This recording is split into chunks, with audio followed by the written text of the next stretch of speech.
पितृपक्ष में इन 2 पेड़ों में जरूर चढ़ाएं जल, पूर्वज हमेशा रहेंगे प्रसन्न। पितरों, हम सभी जानते हैं कि पितृपक्ष में पितरों की आत्मा की शांति के लिए श्राद्ध, तर्पण और पिंडदान किए जाते हैं। लेकिन इससे पहले यह जानते हैं कि पितर कौन हैं? पितरों को लेकर जनमानस के बीच साधारण धारणा यही है कि जिनकी मृत्यु हो जाती है वह पितर बन जाते हैं। गरुड़ पुराण में ऐसा बताया गया है कि मृत्यु के बाद यमलोक पहुंचने के बाद प्रेत आत्मा को कर्मों के अनुसार प्रेत योनि या अन्य योनि प्राप्त होती है, तो वहीं पुण्य कर्म अर्जित कर देवलोक पहुंचने वाली कुछ आत्माओं को पितृलोक मिलता है। श्राद्ध श्रद्धा का प्रतिरूप है।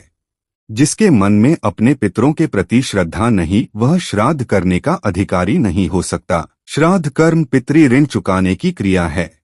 इसमें पुरखों के प्रति कृतज्ञता का भाव होता है। मनु द्वारा शुरू की गई श्राद्ध कर्म की परंपरा में 3 पीढ़ियों के श्राद्ध का विधान है, यानी पिता, पितामह, प्रपितामह। यानी व्यक्ति को अपनी 3 पीढ़ियों का श्राद्ध करना चाहिए, पिता, दादा और परदादा का।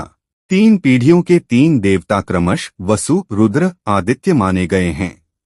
श्राद्ध का समय कुतुब बेला अर्थात दोपहर का मान्य है। महर्षियों के अनुसार पितृपक्ष में श्राद्ध करने से पुत्र आयु, आरोग्य, अतुल ऐश्वर्य एवं इच्छित वस्तुओं की प्राप्ति करता है। वेद व्यास के अनुसार जो व्यक्ति श्राद्ध द्वारा पितरों को संतुष्ट करता है वह पितृ ऋण से मुक्त होकर ब्रह्मा लोक को जाता है। कूर्म पुराण के अनुसार श्राद्ध न करने का कुफल पितृपक्ष में पितृ श्राद्ध न पाने पर निराश होकर दीर्घ श्वास लेते हुए गृहस्थ को दारुण दुख का श्राप देकर पितृलोक में वापस चले जाते हैं। पितृपक्ष की तिथि का महत्व। जब पितृपक्ष का प्रारंभ होता है तो प्रत्येक दिन ही एक तिथि होती है। तिथि के अनुसार ही श्राद्ध करने का नियम है। उदाहरण के लिए इस वर्ष द्वितीय श्राद्ध 30 सितंबर को है, यानी कि जिन लोगों के पूर्वजों की मृत्यु किसी भी महीने की द्वितीया तिथि को होती है वह पितृपक्ष के दूसरे दिन अपने पूर्वजों का श्राप करते हैं। इस प्रकार जिन पूर्वजों की मृत्यु की नवमी तिथि को होती वह पितृपक्ष नवमी श्राद्ध के लिए तर्पण पिंडदान अधिक की कामना करते हैं। पितरों का ऋण तर्पण श्राद्ध से ही चुकाया जा सकता है। इस प्रकार हमारे पूर्वजों का उद्धार हो जाएगा। पितृपक्ष में तर्पण के अलावा कुछ खास पेड़ों की पूजा और जल अर्पित जरूर करें। पितृपक्ष में इस दौरान पितृपूजा में तर्पण के अलावा कुछ खास पेड़ों की पूजा, जल अर्पित और तिलों का इस्तेमाल का भी बड़ा महत्व है। मान्यताओं के अनुसार पितृ पूजा में तिल का प्रयोग करने से पितृ प्रसन्न होते हैं। ऐसे में चलिए जान लेते हैं कि किस तरह के तिलों का इस्तेमाल और 2 पेड़ों की पूजा पितरों को प्रसन्न कर सकते हैं और तिल से कौन से उपाय आपको लाभ होगा जिससे पितर प्रसन्न होते हैं। प्रिय मित्रों, वीडियो में आगे बढ़ने से पहले मेरा आप सभी से अनुरोध है कि अगर आप लोग भी चाहते हैं कि भगवान विष्णु और माता लक्ष्मी का आशीर्वाद आप लोगों पर बना रहे तो इस वीडियो को एक लाइक करें, हमारे चैनल को सब्सक्राइब अवश्य करें और बेल नोटिफिकेशन अवश्य दबाएं ताकि हमारी हर आने वाली वीडियो का नोटिफिकेशन सबसे पहले आपको मिल सके। एक पीपल का वृक्ष विशेषकर श्राद्ध पक्ष में लगाना चाहिए। इसके अलावा पितृपक्ष के दौरान रोजाना पीपल के पेड़ पर जल चढ़ाएं। ऐसा माना जाता है कि इससे परिवार में सौभाग्य आता है। अगर दूध मिलाकर इस दूध को आप पीपल की जड़ में डालें तो सौभाग्य में वृद्धि होती है। आपको पितृपक्ष के दौरान यह उपाय अवश्य करके देखना चाहिए। माना जाता है कि पितृपक्ष के दौरान हमारे पूर्वज धरती पर आते हैं और पीपल के वृक्ष में निवास करते हैं, इसलिए यह उपाय आपके पितरों को प्रसन्न करता है। 2 पितृपक्ष की हर शाम पीपल के पेड़ के नीचे तेल का दीपक जलाएं और पितृ सूक्त का पाठ भी करें। इससे पितृ दोष समाप्त हो जाता है, साथ ही वित्तीय संकट भी दूर होता है। 3 पुराणों के अनुसार पीपल के पेड़ में पितरों का वास होता है, इसलिए पितरों की तृप्ति के लिए पीपल के वृक्ष पर जल में दूध, काले तिल, अक्षत और फूल मिलाकर तर्पण करना चाहिए। पितरों की शांति के लिए यह उपाय बहुत कारगर है। 4 तुलसी में देवी लक्ष्मी का वास माना जाता है। पितृपक्ष के दौरान तुलसी की पूजा करने से पितर भी प्रसन्न रहते हैं और घर में देवी लक्ष्मी का वास होता है। 5 पितृदोष के हानिकारक प्रभावों से बचने के लिए 5 मुखी, 7 मुखी, 8 मुखी और 12 मुखी रुद्राक्ष धारण करें। यदि यह विकल्प नहीं है तो आप नवग्रह रुद्राक्ष माला भी पहन सकते हैं। 6 पितृदोष को समाप्त करने के लिए घर के दक्षिण दीवार पर अपने पूर्वजों की तस्वीर लगाएं और उनकी तस्वीर के सामने दिया धूप और अगरबत्ती जलाएं। विशेष रूप से ऐसा यदि आप श्राद्ध पक्ष के दौरान करते हैं तो आपको विशेष रूप से लाभ मिलेगा। इसके अलावा पितृपक्ष में रोजाना घर में शाम के समय दक्षिण दिशा में तेल का दीपक लगे, ऐसा रोजाना भी कर सकते हैं। इससे पितृदोष खत्म हो जाता है।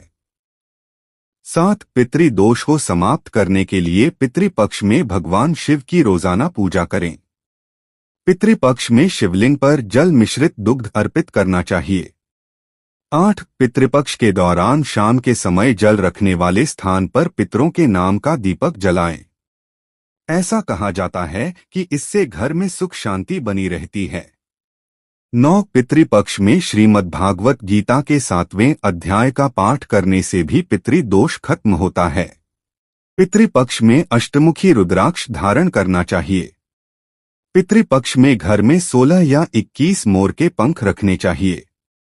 10 पितृपक्ष के दौरान हम पितरों का श्राद्ध और तर्पण करते समय आपको जल में थोड़े से तिल जरूर मिलना चाहिए। इससे पितरों की आत्मा को शांति मिलती है।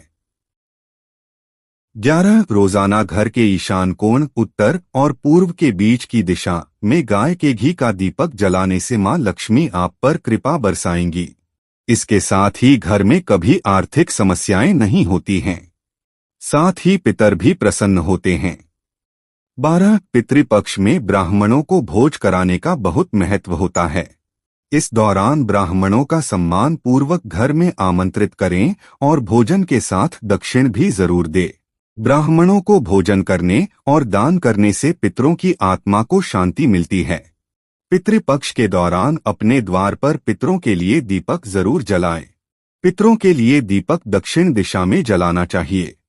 इससे पितृ प्रसन्न रहते हैं। पितृपक्ष के दौरान घर में सात्विक भोजन बनाएं और वही खाएं। 13 पितरों की पूजा के दौरान अपने जो भोजन 5 जीवों के लिए निकाला है उसे पूजा खत्म होने के बाद इन जीवों को खिलाना चाहिए। देव, पीपल, गाय, कुत्ता और को जल देने से पितृ प्रसन्न होते हैं।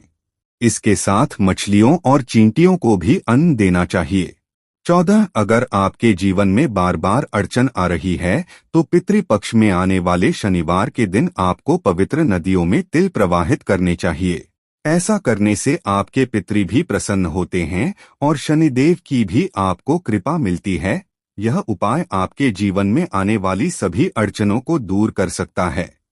15 पितृपक्ष के दौरान तुलसी के गमले के पास एक कटोरी रख दें। इसके बाद एक हथेली में गंगाजल लेकर धीरे धीरे कटोरी में छोड़ दें। ऐसा करने से आप इस पानी का घर में भी छिड़काव कर सकते हैं। ऐसा करने से घर में से नेगेटिविटी दूर होती है। इसके अलावा यदि आप चाहे तो पानी को तुलसी के पौधे में डाल सकते हैं। इससे आपके अंदर सकारात्मकता आती है और नेगेटिव एनर्जी का नाश होता है। इसके अलावा पिंडदान और तर्पण के बराबर फल मिलता है। 16 यदि आप पितृपक्ष के दौरान नियमित शाम को किचन में पीने के पानी के पास दीपक जलाएं तो पितरों का तो आशीर्वाद मिलेगा ही, साथ ही मां लक्ष्मी और मां अन्नपूर्णा दोनों भी प्रसन्न होंगी। दोस्तों, आज की हमारी वीडियो आपको कैसी लगी हमें कमेंट करके बताएं। अगर आपको हमारी वीडियो अच्छी लगी हो तो कमेंट बॉक्स में जय मां लक्ष्मी जरूर लिखें। भगवान आप सब पर कृपा बनाए रखें। जय श्री कृष्णा दोस्तों।